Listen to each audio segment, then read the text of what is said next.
Good evening, everyone. Thank you so much for joining us this evening. This is Psychoeducation on Salem Consultants. I'm glad to be here once again. I know we have done this, and this is on becoming a better me. How can I be able to self-develop to a point where I'm able to understand and to know myself better? So today we'll be talking about self-concept, and the topic on self-concept will be helping us to build and understand our self-esteem better. Simply be able to know ourselves more and appreciate who we are better. So psychoeducation, the topic is self-concept and how self-concept is the bedrock to our self-esteem. So a person who does not have a positive self-concept will therefore have a challenge with self-esteem. And of course, you realize there is a struggle between just being able to believe in yourself, believe in your abilities, and be able to work on self-awareness, basically. So we will begin by defining what is self-concept. We'll begin by defining self-concept. Kindly, once you join, make sure you're muted and your mic is and your video is off so that we can be able to communicate better. Good. So my name is Anne Karambu from Salem Consultants. I'm a counseling psychologist, and I'm happy to have all of you. I can see we have a number of us on Zoom already, and those that are following us on Facebook. Thank you so much for joining, and those that will be watching us later on YouTube. So thank you so much, and we really appreciate the feedback that you have been giving us. It is a motivation for us to do this every single day. So we were saying that we are defining self-concept, and we are saying that self-concept is as an aspect of psychology that refers to how individuals perceive, understand, and define themselves. So it is an aspect of psychology, and remember, psychology is the study of the mind. So we are saying it's how an individual perceives. So perceive is see, how you understand, and how you define yourself. So it encompasses the belief, attitudes, and ideas of a person holds about their identity, including their personality, abilities, values, roles, and physical characteristics. So when we talk about self-concept, these are the areas that define a person: beliefs, attitudes, ideas a person holds about their identity, personality, abilities, values, the roles they play in the society, and the physical characteristics. When we mention physical characteristics, we are talking about physical looks, color of the skin, the texture of their hair, the size of their body. How do you perceive yourself? So basically, self-concept, defined in simplicity, is the image you have of yourself, of the mental picture that you have of who you are. When we are discussing self-concept, kindly make sure that as much as we have this discussion, make sure you don't you don't go out of yourself. I don't want us to share this information with others as we are listening. I don't know whether you understand that. I don't want us to listen to this and we are listening to it and we are like, that is like my friend, that is like my sister, that is like my mother. I want us to focus on ourselves, because we are talking about self. We are not talking about others. So when we understand it from our perspective first, it will be easier to share it to other people. I hope that is clear. So we've said that it's a fundamental aspect of psychology that refers to how individuals perceive. The first one is perceive, understand, and define themselves. So when we are just at that, as we listen, how do you see yourself? I want you to take time, like 5 seconds, and think of 5 statements that define you. What are the 5 statements that define you? So if I come and ask you, who is Anne? And remember, I'm just using my name. When I ask you, who are you? Who do you define yourself to be, without defining yourself with your name, the career, where you live, where you come from? So those are not things that will define now self-concept. So the question is now, who do you perceive yourself to be? 5 statements that define you. Self-concept, of course, is a dynamic and evolves over time based on experiences, social interactions, and self-reflection. So it will keep evolving. So the way I look at myself as a child, it might not be the same way I'll be looking at myself as an adult. The way I was looking at myself as a young adult may not be the way I'll look at myself when I'm maybe a mother or a young mother, or maybe in a relationship. So I hope we understand that. So there are components of self-image, self-concept.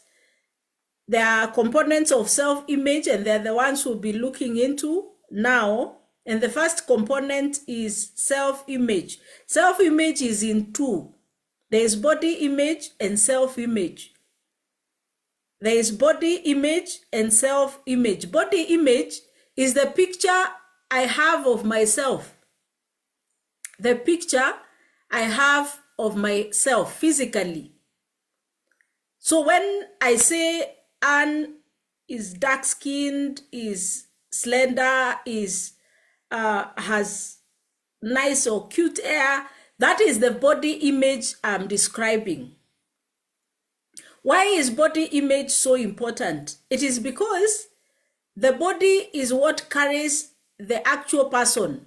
The body carries the actual person. So if I am not comfortable with my body, if I don't like my body, I don't like the color of my skin, I don't like who I am, it will be very hard for me to even tap into my self-image, which I'll be explaining later. So I don't know whether we understand the body image. That body image is the picture I have of my physical body. When I talk about my nails, my hands, my hair, my eyes, the shape of my nose, how do I view myself? That aspect of self-concept of body image is what has made people spend so much money because of not accepting themselves. The beauty industry thrives on that body image. Many businesses, people have become billionaires and millionaires because of people that have not accepted their body image. And that's why someone will spend comfortably 200,000 Kenya shillings for a weave or a wig, because I don't like the texture of my hair, especially the Africans. But the person that is making this hair does not put it on. Where this hair is processed, those people don't use it. But because many of us, especially the people of African descent, we don't love especially the texture of our hair, and we want to compare it to the others that maybe we choose ourselves to, we spend so much money to be able to attain that body image that I like which adds up now me with using a lot of money to be able to attain it because I don't like the natural one. When someone does not like the color of their skin, again, the beauty industry will come in with face lighteners, skin lighteners that are sometimes very expensive. The challenge with this aspect is that even when I try to change myself, even if I try to change this outlook, physical outlook with maybe even those products, the truth is deep within, the perception I have of myself remains. I might be looking white or I might be looking light-skinned outside, but deep within my heart, I know I don't like how I look. It's only that I like the makeup I have put on. So when we are talking about body image, it is so important because then if I don't take care of it and accept me, then I will do so many other things to compensate the look that I am not comfortable with. So what do I do about body image? There is nothing much we can be able to do because if I'm born African, I remain an African. If I have dark skin, my dark skin will remain. Whether I have used makeup that is lightening me or not, I will remain African at heart. So it is important to accept the look and love myself. So what is the purpose of maybe makeup and cosmetics? It is that I am just using them to enhance my body image. They are not the ones I am using to compensate something I do not like. So my physical, when I am using those makeups and the rest, they should not be to compensate the look I don't like. Let them be to enhance the look I already like. So when we add that, I would want us to do 10 things you like about your body, 10 things you like about your body. And I hope we will not confuse this.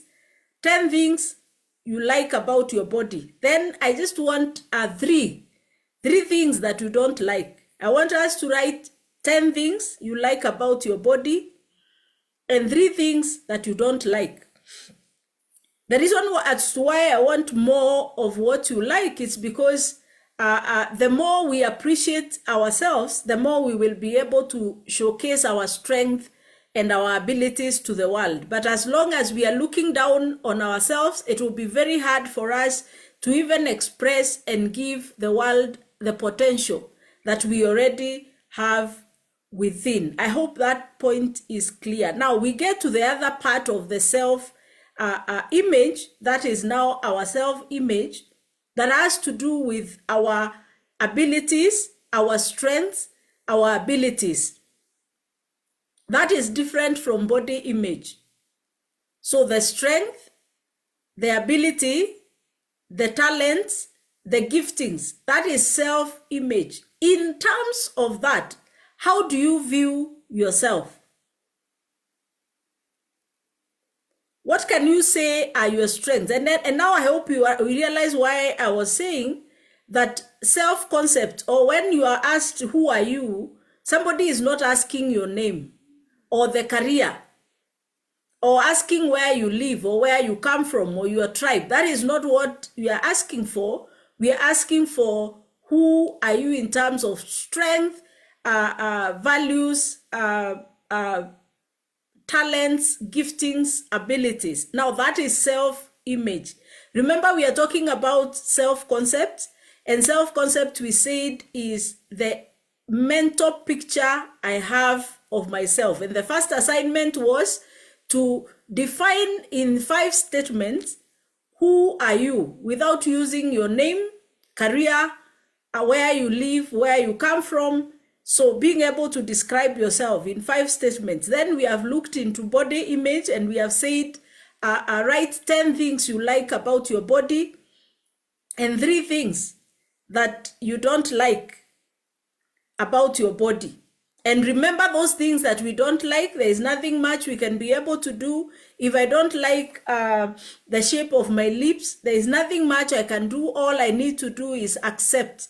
Accept how I look, accept that I am black, accept that maybe I am how my eyes look like, or my eyelashes, or all I can do is accept them. There is nothing much I can be able to do, because if I continue hating myself, then it becomes very hard for me even to now bring out the second aspect of who I am, which is self-image, which I said is strength, abilities, talents, giftings, values.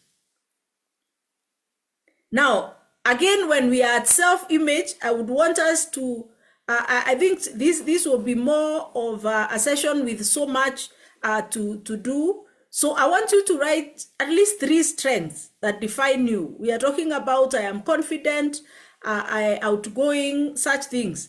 So 3 strengths. I also want you to write your talents, your giftings. I would also want you to write your abilities. When we talk about abilities, we are talking of I am proficient in physics, in chemistry. I am a person who understands maps. Those are abilities. And of course, in that, there is a lot into the career. Remember, understanding all these will also make us more effective, even in our careers, and be more effective even understanding what we are good at, so that as we serve the world, we are serving the world with confidence, because we know who we are. I hope we have understood self-image, we've understood body image, which is the first component of self-concept. The next part is self-image, and self-image refers to the value or worth you place on yourself. These things build up on each other. So because I am comfortable with my body, I have identified my strength and I believe in them, then I will give myself worth. I'll give myself value. I will love myself. I will accept who I am. That is self-esteem. So when we talk about building your self-esteem, I cannot build self-esteem when I have not accepted myself. When I have not accepted who I am, I have not even known who I am. So, and knowing who I am is in self-image, abilities, giftings, talents. Of course, there is a bit on weaknesses in there. But now by understanding all this, then I get to understand myself better. Now remember, we are unique. Nobody is like the other. But because of not knowing ourselves, there is a lot of comparison. There is a lot of comparing ourselves with other people. And there are so many voices that keep speaking behind our back. And sometimes we fail to have the right self-concept, because we chose to prioritize what people said about who we are, rather than accepting ourselves for who we really are. So self-esteem is the value I place on myself. The value I place on myself, because it reflects on how you approach or like yourself. High self-esteem means you generally feel positive about yourself, while low self-esteem involves self-doubt or self-criticism. So people who highly criticize themselves will definitely have low self-esteem. When you allow people also to define who you are and what you are able to do, again, you will have a challenge with your self-esteem, because you are accepting other people to be the ones that give you the definition of you. There is the part of people, there is the part of how people see you, but for people to first define you, you need to also know who you are as a person. I hope we are understanding and getting this together.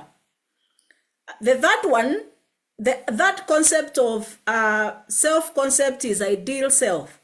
Now, remember I said these things are building up on each other. So I have positive body image, I have positive self-image, then that builds positive self-esteem or high self-esteem. And then now, because my self-esteem is clear, and I also know myself and I love myself and I know my abilities, then now it comes the ideal self. Now, purpose of the ideal self is the picture or the version you aspire to be. Now, remember, if I have a negative self-concept, my ideal self will also be negative. So if I look down on my abilities, that is the same thing I will look at myself. So when I look into the future, I will be seeing failure.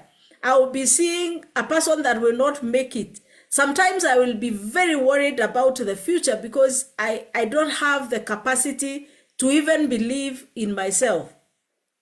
So the ideal self is the version of yourself that you aspire to be. It includes your goals, your dreams, and the qualities you wish to develop. Now, I can only develop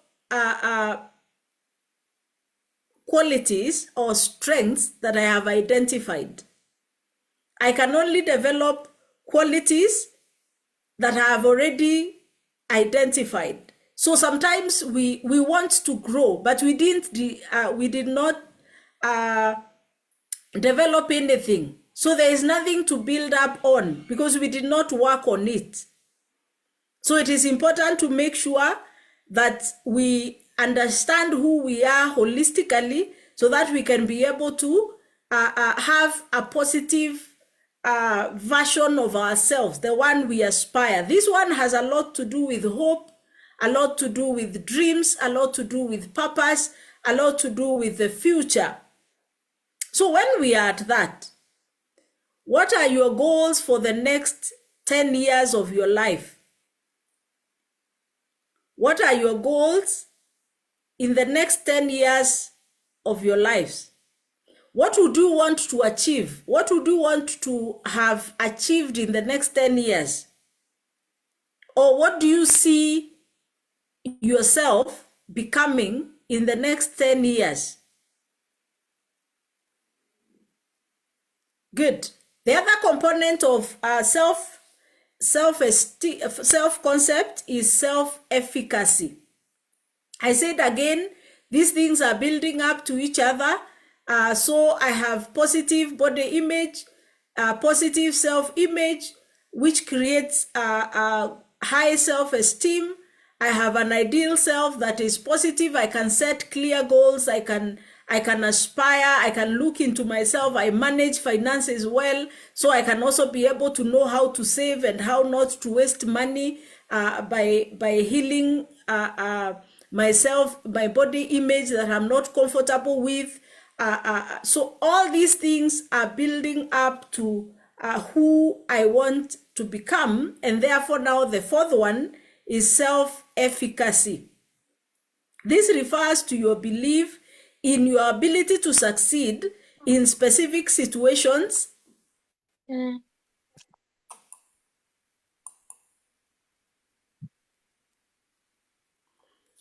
specific situations or accomplish tasks.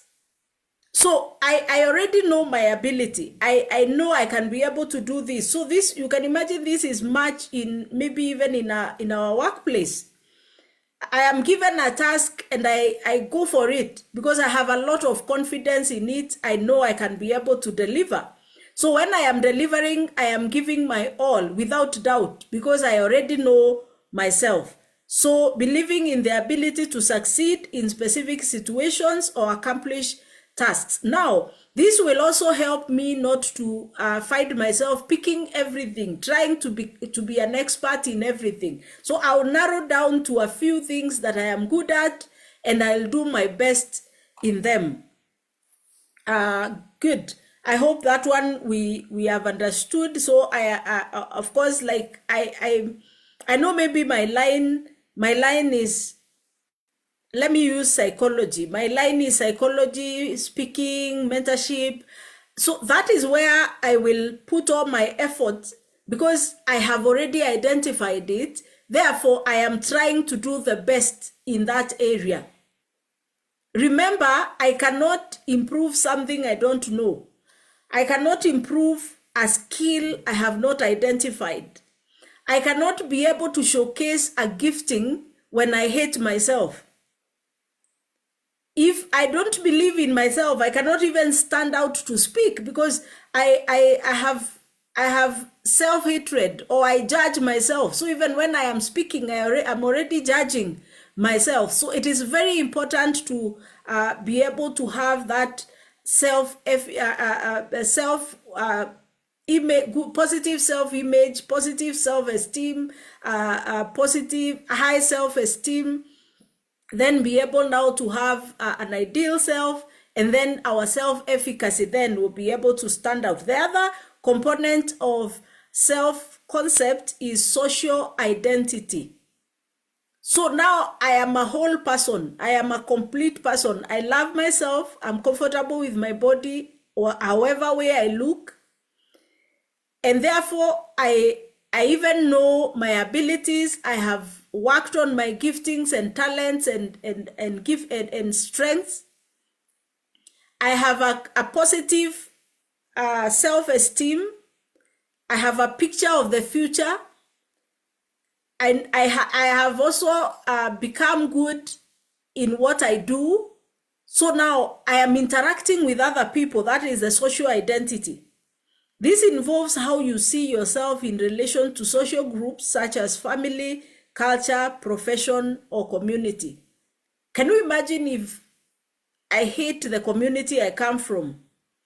Or maybe when anybody mentions where I come from, I want to hide. Or maybe someone mentions about my family, I don't want to be identified with it. It is going to affect my self-concept. I will have a wrong image of myself.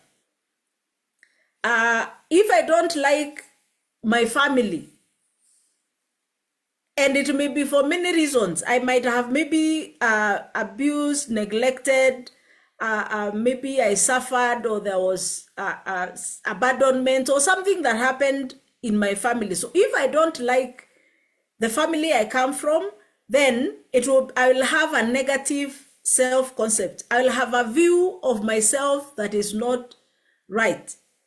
The other one, of course, is profession. Maybe I chose a career that I don't like and I'm not comfortable with it, or maybe I just don't like what I do. So it will affect who I see myself in terms of now how I relate with the society. So social identity, we have to take care of that aspect of self-concept, because it is the one that makes us interact with the world more fruitfully. So if there is an issue maybe that has been undealt with, especially family, the culture we come from, maybe the professions we are in, or the community we are in, then we need to work on it so that we can have a positive social identity. So 5 components of self-concept. 1, self-image, which has body image and self-image. The other one is self-esteem. The other one is ideal self, self-efficacy, and social identity. I hope we've gotten that, and we have been able to fit ourselves in there. Maybe just an assignment on self-efficacy. I want you to write 2 things that you know you can do and you do them well. 2 things you know you can do and you do them well. Then I also want you on social identity to go back into the family of origin, where you come from. 2 things that you like about your family, 5 things that you like about your family, and 2 things that you don't like about your family. So how do I develop a self-concept that is healthy? How do I develop healthy self-concept? Or how does self-concept develop? How do I get to this place where and remember, when we say self-concept as a whole, we are talking about it can either be negative or positive. So how do I get this mental picture of who I am? One, feedback from others. That is key. The very first feedback we receive is from our parents, then goes to the teachers, because we first come out of the home, then we go to our teachers when we get to school, and in school we also interact with friends. So if the family was negative in terms of describing you, how does someone know that they are the physical features, or like maybe you have big eyes, or you have big ears, or you speak broken English? All those things, it is other people that tell us.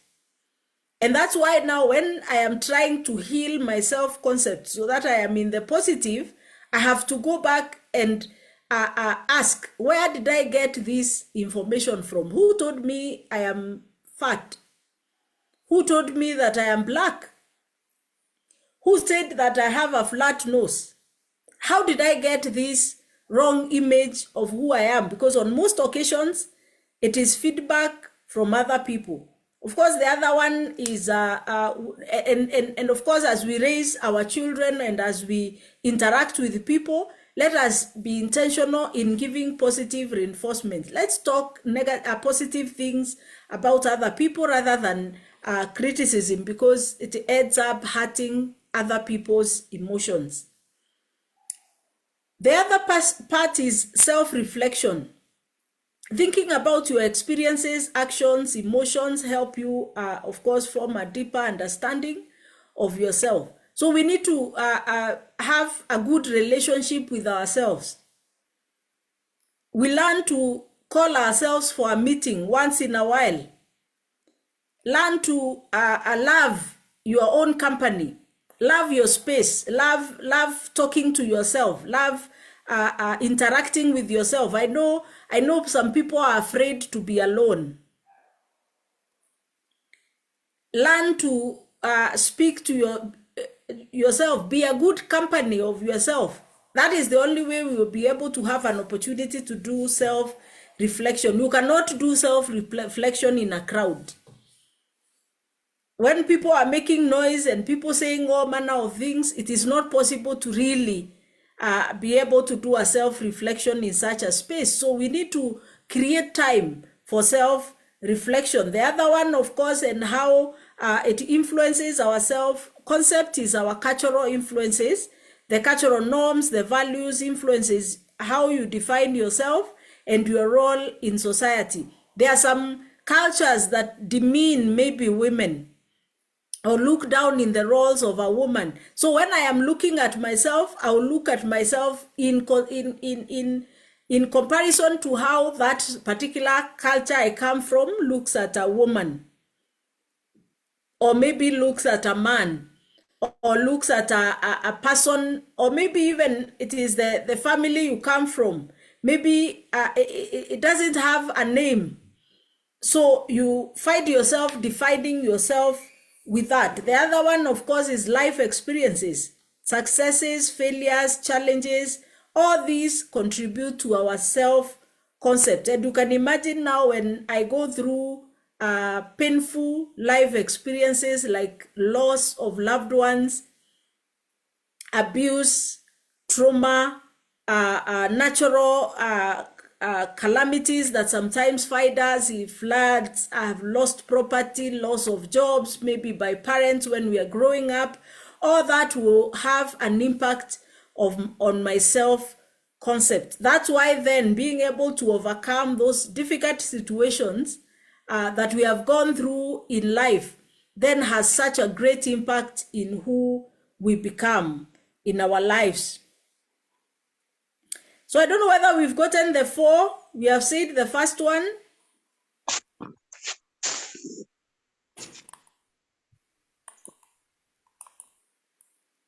We have said the first one is our social interactions, and we've said the first primary caregivers, that is family, teachers, friends, And the people around us define a lot who will become, of course, and the picture we'll have of ourselves.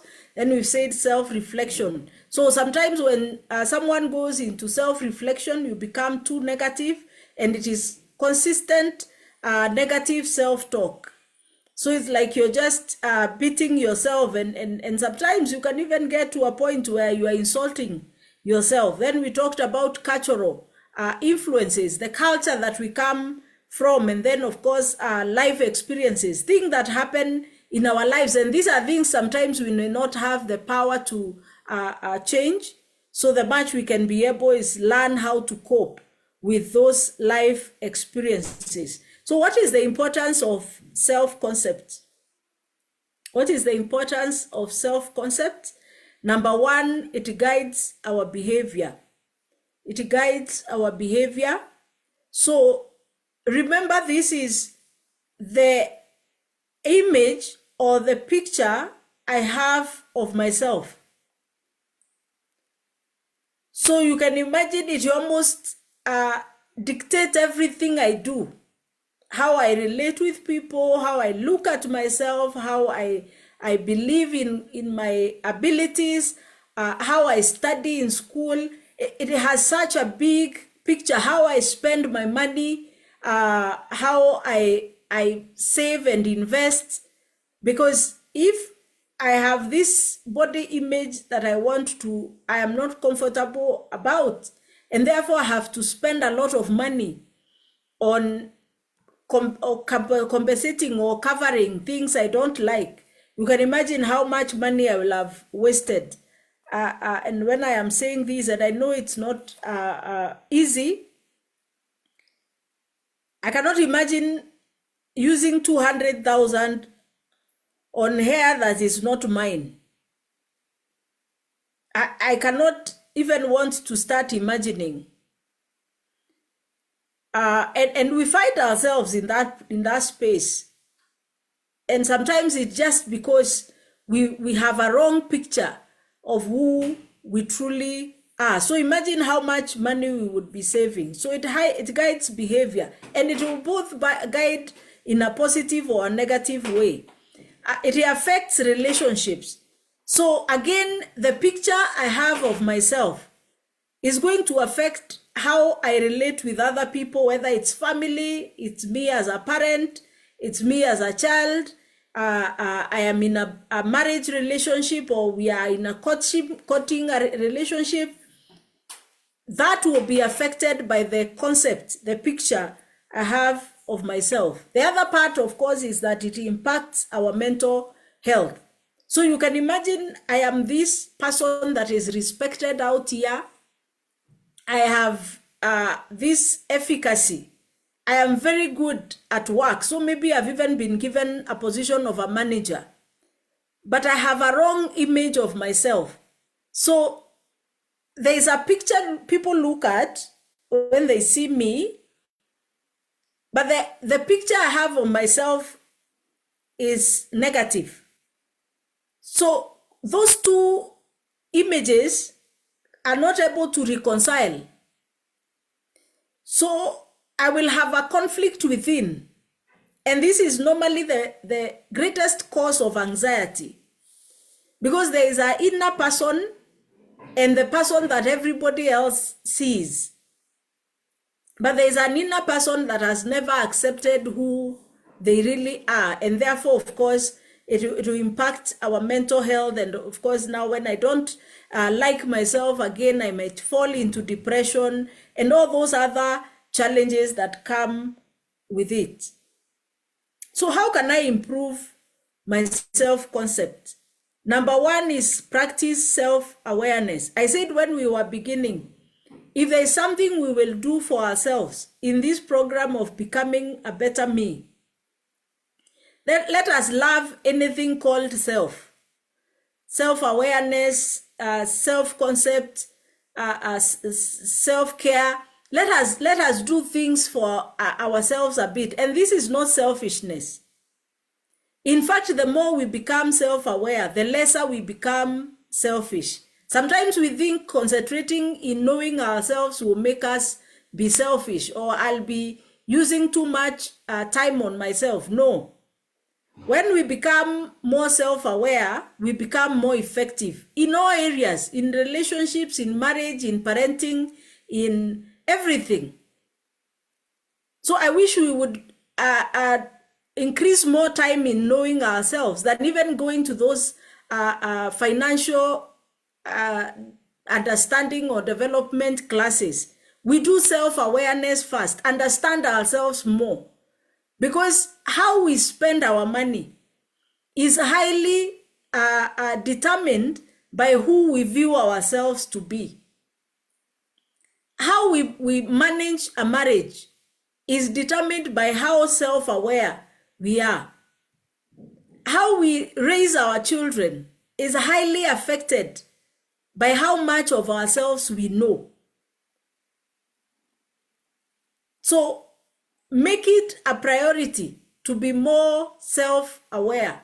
When I simply ask randomly, what is your personality type? It should come on the tip of your fingers. When I ask what are 5 values that define you, it should come so fast.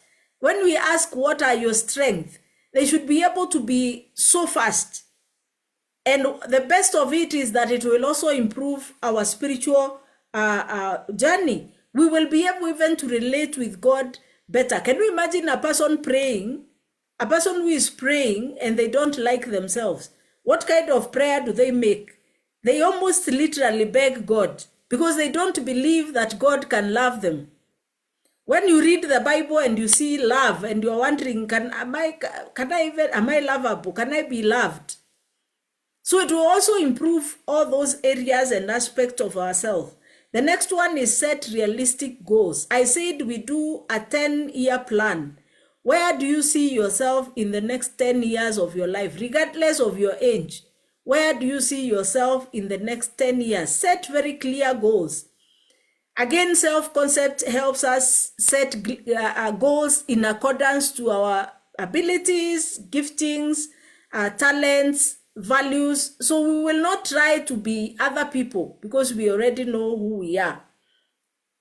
Seek positive feedback from other people. Of course, we will not fear even being able to get feedback from other people. Challenge negative thoughts. Don't allow negative thought to roll into your mind continuously. When you are self-aware, you are able to understand, no, that thought is negative, and I will not allow it to proceed to the end. Because sometimes we allow a negative thought, the movie, to play all the way to the end. And by the way, it is, by the time it reaches the end, we are already depressed. So when you are self-aware, you will arrest a negative thought at the inception. Immediately you realize a negative thought has dropped in your mind, you will be able to arrest it before it gets to a point where it destroys your day or destroys everything concerning you. Of course, again, engage in self-care, prioritize activities that make you feel good, have time to rest, have time to sleep, have time to enjoy friendship, have time for leisure, be able to understand yourselves better. I don't think we will be able to get into the other part of the self-concept, but allow me to just mention a few other things. So maybe let me say also that self-concept shapes our identity. Remember, we are saying the image or the mental picture I have of myself.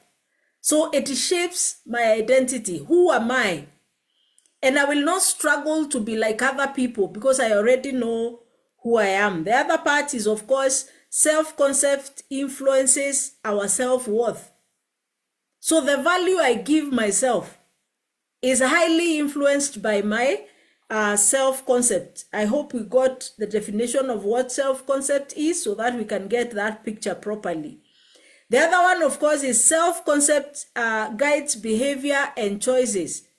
So when I am making a choice, when I am doing something, I will not do it to please people. I'll not do something to please, to feel good or to heal a pain I have not dealt with. But I will do choices that are most of the times building myself and making myself better. That is self-concept. But of course, the opposite is the same. When I have a negative self-concept, my behavior will be wrong, my choices will be wrong. I'll not even be able to make clear decisions. Self-concept again helps us navigate through challenges. So when challenges come, I will not personalize them. I will not talk like this.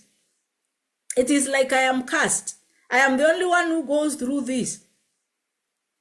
Loss of a loved one.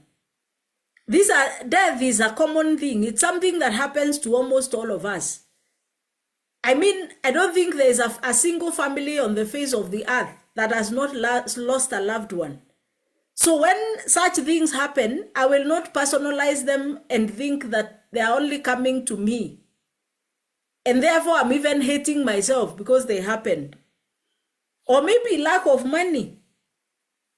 Those of us listening to me here, at one point they have been without money. That does not mean that is your identity. So when challenges come, you'll be able to navigate them better. Self-concept, of course, again, enhances our relationship.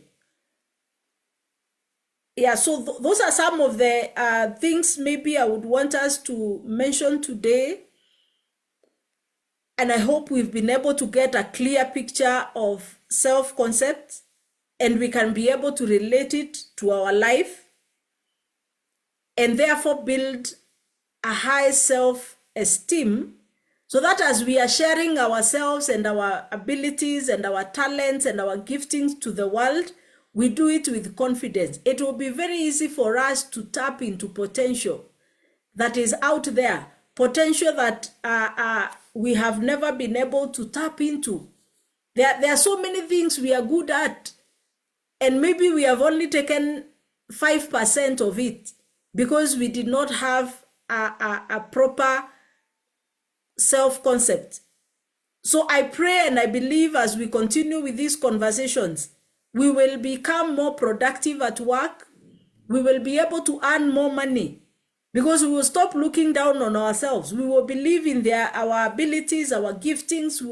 We will exercise our talents and abilities and things that God has put in our hands. We will be able to use them better. So we will pause at that today as we continue next time on Tuesday. But I'll give it back to Amy maybe to look into a few questions. But I will also want to hear a few of us commenting, especially those that are with us on Zoom. Welcome, Amy. All right.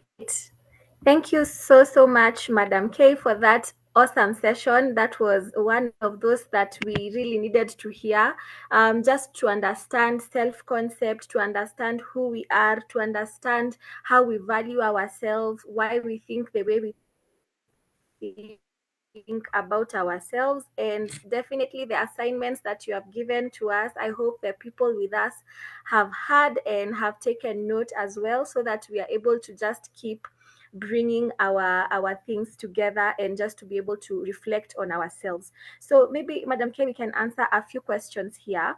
And the first one is there a difference between self-esteem and being arrogant or prideful? Okay. Now, most of the time when we have not dealt with ourselves truthfully, we will have a false self-confidence, and that is what comes out most of the times as pride. A person who has identified themselves well, a person who has known who they are, can't be arrogant. Because one of the things that it comes with is there's compassion, there is being able to accommodate other people. So most of the times when we have self-confidence, but we have not identified who we truly are, we become arrogant. Yes, we are very confident of ourselves, but we have not known who we truly are. Because a person who knows themselves, the way I was explaining, does not have to look down on other people. So pride is a sign of lack of self-awareness. Wow. So we have to be genuine with ourselves and be truthful with ourselves. If we have not done this, then that is when now pride begins to showcase itself and is a sign of a lack of self-awareness. That's a very interesting answer, and one to definitely have us going back to introspection. The next one here is, can childhood trauma affect my self-concept, and can it be corrected? When we were talking about life experiences, those are the things. It is part of when now I am doing an analysis of myself. You will be asking yourself questions like, where did I get this habit from? When did I find myself doing this? When did I find myself looking at myself this way? And in the process of identifying all that, that is when maybe you may identify that in your life there's abuse. In your life, maybe there was negligence. In your life, there is a point maybe you experienced abandonment. So if you identify those things, you now need to seek professional help to be able to grow out of the trauma and the pain of life experiences, so that you can be able now to start viewing yourself the right way. Because sometimes it may not be very easy to be able to view yourself right without really a good support, especially if you have gone through trauma. Wow. All right. There's a very interesting question that has just come in. And the question is, I struggle to look at myself in the mirror. I don't care about my looks, but I have carved my image in that way, but I would like to change because I feel bad sometimes. How can I go about this? First of all, is to answer the question, what is this that you don't like about yourself? The second one is to ask yourself the question, where did you get that concept? Remember, concept is an idea. Where did you get the fact that you are not maybe pretty? Who is this that told you you're not good enough? Where did you get this information from? When you identify, then you can be able to go back and ask yourself, was it true? Is it true that I have big eyes and that big eyes are not good? So you start interrogating the source of information. If you're not able to manage that, definitely you might require further therapy or support. But if you're genuine with yourself, you will realize it's only because this information was told to you when you were young, and therefore you believed it and lived with it, and you thought that is truly who you are. But the truth is that that is not you. So you slowly start loving yourself, looking at things that you see and you like, things that you appreciate. Apart from that particular look, the other things you do well, so you start appreciating yourself, and slowly you realize you can now accept yourself and live a normal life. Wow. Interrogate the source of the information and ask yourself, is it true? I think that is one of those profound statements that we definitely put on a t-shirt and begin to walk around with until you believe it. Thank you for that answer, Madam K. Maybe we can answer a final question before we leave it to the audience to give us a comment or two. And the question here reads, I used to struggle to take every task that comes my way, especially in my family and at work, which often drained me. You have mentioned self-efficacy and learning to accept what my strengths are and what aren't. Thank you for that. Is there another tip you can give me to avoid this drainage? Uh, Work is learnt and taught. Okay. Some of us, because of how we have been brought up, the only point and the first time we started working is when we found ourselves at work. That is the first time we worked.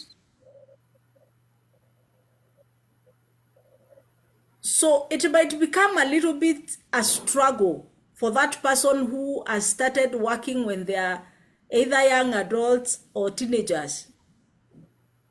But for a child who had been taught to work from when they were younger, they were given little chores here and there.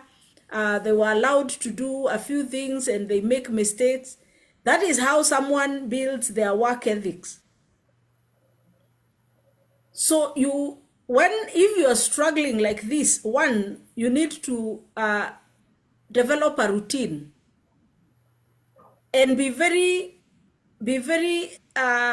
self-forgiving. Because remember, this is a routine that maybe had not been put in your system.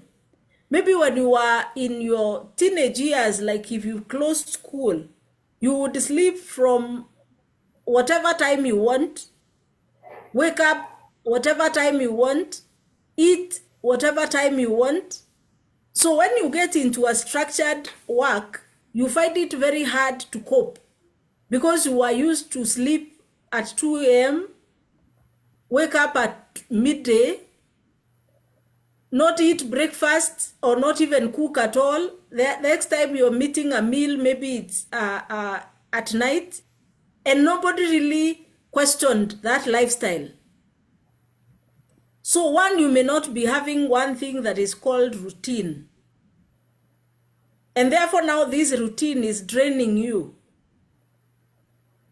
the routine of work. So if this is the struggle you are in, it's good to also again interrogate yourself. Where are you coming from? Because it may not be to do with self-awareness. It may be to do with your work. How have you been prepared for work? Wow, it's interesting to know that a lot of these things are happening based on what we think about ourselves, even formed in our young ages, and it's a very good opportunity to go back and just think it through and interrogate the source of this information that we have and are carrying right now as young adults and even as older adults. So thank you once again for your time, Madam K. We appreciate the teachings, the lessons, and even the challenge to invest in ourselves more. And to understand that it is not being selfish, but that we are also investing in the society that we are in as well. So we can leave it to the questions if anyone has something to say. Thank you, Madam K. Thank you, Emmy. Thank you so much. Maybe we can hear feedback from those that are with us on Zoom. Kindly, you can unmute and share. Anyone? I can see Pastor Laz, I can see Lily Chege, I can see Sarah, and I can see She Creatives. One of you can unmute, give a comment maybe of the conversation today, or maybe a question that we may be having or clarification you may want before we close. Welcome.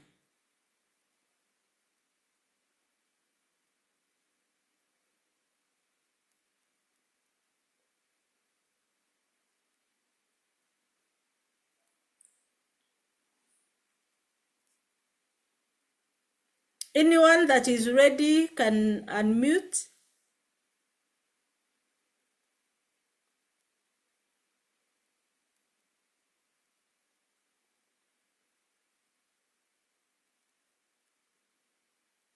Okay, it seems like we don't have a comment, but we can also text on our comment section there and be able at least to hear a feedback from you. So thank you so much for joining and thank you for being with us. We would really desire to hear more feedback, even for those that are online, so that we can be able to hear at least what is this that you're getting from our conversations here, and how is it shaping your self-identity. So have a blessed night.